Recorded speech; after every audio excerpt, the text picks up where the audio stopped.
अस्सलाम वालेकुम। Previous topic जो स्फेरिकल मिरर है, इसमें आपने स्फेरिकल मिरर, उसकी टाइप्स और जो उसके साथ टर्म्स एसोसिएटेड हैं, जैसे कि pole, centre of curvature, radius of curvature, ये सारी बातें सीखी।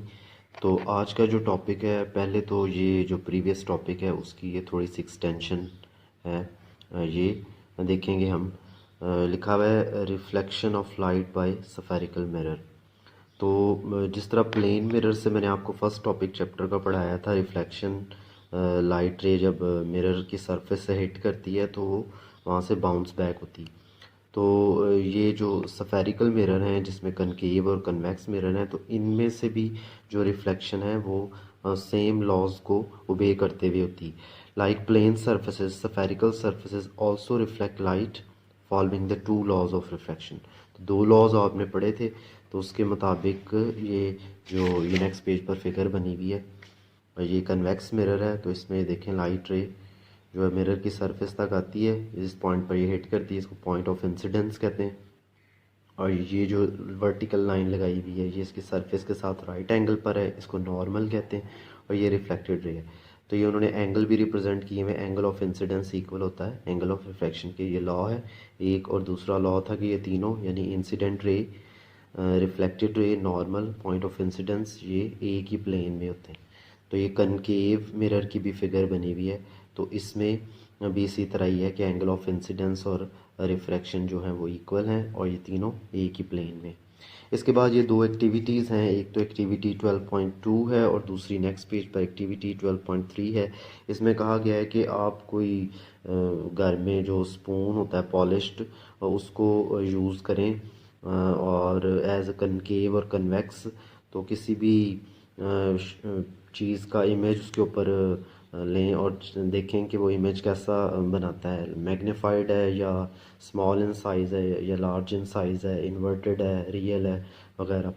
तो ये एक्टिविटी है, इसको अंडरस्टैंड करने के लिए एक फ़िगर बनी हुई है। यहाँ से आपको आइडिया होगा कि स्पून तो हर घर में होते हैं, तो उसके मुताबिक स्पून की एक सरफेस जो है जो अंदर की तरफ है वो कनकेव मिरर के तौर पर बिहेव करेगा और उसकी आउटर सरफेस जो बैक सरफेस है स्पून की वो convex.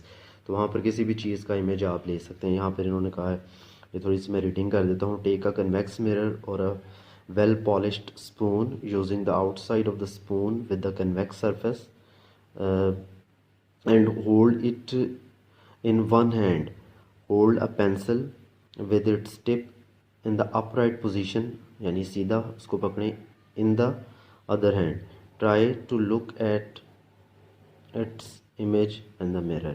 Is the image is erect or inverted? तो ये इसी तरह की एक्टिविटी सेकंड है, उसमें आपने एज कनकेव जो उसकी इनर सरफेस है उसको लेते हुए भी ये एक्टिविटी दोहरानी है। तो ये बस प्रैक्टिस के लिए है कि आपका ज़रा कॉन्सेप्ट अच्छा हो जाए। इसके बाद जो टॉपिक है ये एक शॉर्ट क्वेश्चन है, बहुत इंपॉर्टेंट शॉर्ट क्वेश्चन है। 12.3 image location bye spherical mirror formula. Mirror फार्मूले की मदद से हम इमेज लोकेट करते हैं कि इमेज जो अगर ऑब्जेक्ट इतने डिस्टेंस पर हो मिरर से तो इमेज कितने डिस्टेंस पर बनेगा और कैसा बनेगा। तो इसके लिए पहले तो ये मिरर फार्मूले की डेफिनेशन क्या है। असल में ये फार्मूला जो है ना, ये रिलेशन बताता है ऑब्जेक्ट का डिस्टेंस और इमेज का डिस्टेंस और फोकल लेंथ का आपस में। तो डेफिनेशन ये है, mirror formula is the relationship between object distance P, object का जो डिस्टेंस है उसको पी से रिप्रेजेंट करते हैं, small letter P, image distance Q, small letter Q, from the mirror and the focal length F. Focal length के मतलब भी मैंने आपको बताया था कि जिस पॉइंट पर रेज फोकस होती हैं मिरर से रिफ्लेक्ट होने के बाद, वहाँ से पोल तक का डिस्टेंस फोकल लेंथ कहलाता है। तो ये जो मिरर फार्मूला इन तीनों को रिलेट करता है और कुछ ऐसे 1/f equals to 1/p plus 1/q। ये जो फार्मूला इस इक्वेशन इसको नाम दिया मैंने 12.1 का, तो ये क्लियर कर रहे हैं इक्वेशन जो है ये 12.1 is true for both concave and convex mirror. However, following sign conventions should be used to apply the equation for solving the problems। तो यही फार्मूला हम न्यूमेरिकल प्रॉब्लम्स चैप्टर की जो हैं उसको सॉल्व करने के लिए यूज़ करेंगे। तो इसमें बस ये साइन कन्वेंशंस का ख्याल रखा जाएगा। साइन कन्वेंशंस क्या हैं, यानी किस चीज़ के लिए, किस इमेज के लिए रियल और वर्चुअल के हिसाब से उसका साइन पुट करते हैं, पॉजिटिव या नेगेटिव। तो ये एक टेबल की फॉर्म में उन्होंने आपको बता दिया, तो यहाँ से ये अंडरस्टैंड करना इजी है। तो सबसे पहले जो कॉलम है कन्वेंशंस में क्वांटिटी दी हुई है, तो ऑब्जेक्ट डिस्टेंस ये क्या है, पी, इमेज डिस्टेंस क्यू, और फोकल लेंथ एफ। ये मैंने पहले भी बात बताई। अब व्हेन पॉजिटिव होगा, जब ऑब्जेक्ट रियल है तो ये पी की वैल्यू जो है ये पॉजिटिव लेंगे, और इसी तरह रियल इमेज होगा तो क्यू भी पॉजिटिव लेंगे। रियल ऑब्जेक्ट यानी पी ऑब्जेक्ट के लिए था तो पी पॉजिटिव, और इमेज के लिए क्यू तो क्यू पॉजिटिव। और अगर कनकेव मिरर है तो इसके लिए focal length positive. Focal length concave mirror की पॉजिटिव ली जाती है क्योंकि इसका रियल फोकस होता है। ये मैंने प्रीवियस टॉपिक में बताया था कि रेज एक्चुअली इस पॉइंट पर मीट करती हैं, तो इस वजह से इसका रियल फोकस है, तो ये डिस्टेंस जो है ये फोकल लेंथ ये भी पॉजिटिव लिया जाएगा। इसी तरह वर्चुअल के लिए नेगेटिव साइन लिया जाता है, वर्चुअल ऑब्जेक्ट वर्चुअल इमेज के लिए और कन्वेक्स मिरर के लिए फोकल लेंथ के लिए। यानी वर्चुअल ऑब्जेक्ट है तो पी नेगेटिव, वर्चुअल इमेज है तो क्यू नेगेटिव, और कन्वेक्स मिरर है तो उसकी फोकल लेंथ एफ नेगेटिव। इसके बाद एक एग्जांपल है, इसको देख लेते हैं। A convex mirror is used to reflect light from object place 66 centimetre. Object जो है 66 सेंटीमीटर पर पड़ा हुआ है, तो ये पी कहलाएगा, small P in front of the mirror. The focal length of the mirror is 46 centimetre. Focal length जो है वो 46 सेंटीमीटर है। इसको स्मॉल लेटर एफ से रिप्रेजेंट करेंगे, और आपने लोकेशन फाइंड करनी, इमेज की लोकेशन मीन इमेज का डिस्टेंस जो मैंने कहा है क्यू से रिप्रेजेंट करेंगे। तो ये डाटा ये है, P equals to this, F equals to -46। ये -46 मैंने भी बताया कौन सा मिरर यूज़ किया गया है, कन्वेक्स मिरर, तो इसकी हम अपने आप ही फोकल लेंथ जो है वो नेगेटिव साइन के साथ लिखेंगे। तो अभी आपने पीछे फार्मूला पढ़ा है 1/f equals to 1/p plus 1/q। तो इसको q के लिए अगर हम ड्राइव करें तो वो ये बनेगा 1/q इक्वल्स टू 1/p और 1/f माइनस 1/p।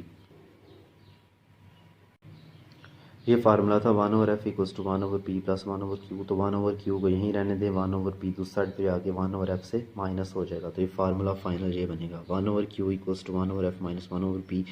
तो इनका मेथड थोड़ा सा चेंज है, आप खुद इसमें वैल्यूज़ पुट करके उसका एलसीएम लेके कैलकुलेट करेंगे तो क्यू आ जाएगा -27। तो क्यू अगर नेगेटिव आ रहा है तो अभी ये साइन कन्वेंशन वाले टेबल में आपने पढ़ा है कि वो नेगेटिव आए तो वो इमेज कौन सा होगा, वर्चुअल। तो यहाँ पर इसकी वजाहत कर दी है, the negative sign indicate that the image is behind the mirror and is virtual image. Second example है, object is placed 6 centimetre in front of the concave mirror. तो ये ऑब्जेक्ट का डिस्टेंस यानी p small p has a focal length 10 centimetre. यहाँ concave mirror है तो ये focal length positive ही ली जाएगी। Determine the location of the image, q find करना है। तो इसकी कैलकुलेशन देखें, गिवन p है, फोकल लेंथ 10 सेंटीमीटर, यहाँ नेगेटिव साइन नहीं है क्योंकि कनकेव मिरर है, और वो फार्मूला यूज़ करते हुए q कैलकुलेट किया -15 सेंटीमीटर। इसके अलावा ये इन्फॉर्मेशन में एक इम्पॉर्टेंट क्वेश्चन उन्होंने पूछा हुआ है, in a large shopping centre convex mirror are used for security purposes, do you know why.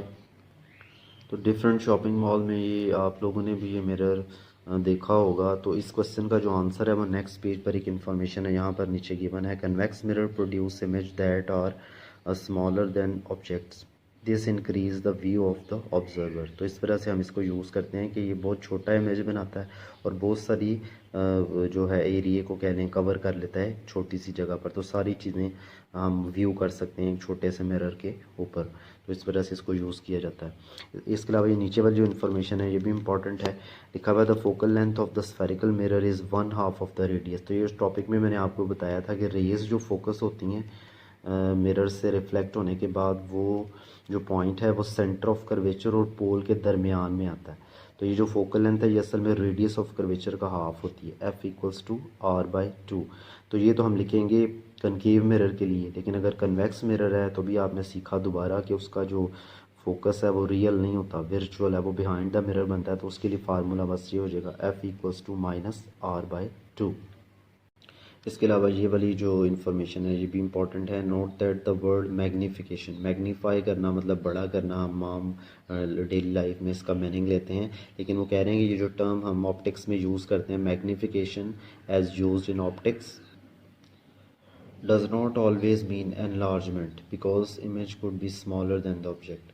तो जो हम ऑप्टिक्स में वर्ड मैग्नीफिकेशन यूज़ करते हैं इसका हमेशा ये मतलब नहीं होगा कि वो मिरर जो है वो हमेशा मैग्नीफाइड इमेज ही बनाएंगे, बाज़ दफ़ा वो स्मॉल इमेज भी बनाते हैं, लेकिन अगर वो स्मॉल बनाएं या लार्ज बनाएं तो हम कहेंगे उसको मैग्नीफिकेशन ही, कि ये इमेज की मैग्नीफिकेशन ये है। तो मैग्नीफिकेशन अगर ग्रेटर दैन 1 हो तो वो मैग्नीफाइड होता है, और लेस दैन 1 हो तो वो स्मॉल होता है इमेज, और अगर इक्वल्स टू 1 हो तो वो जो इमेज है उसका साइज़ ऑब्जेक्ट के साइज़ के इक्वल होता है।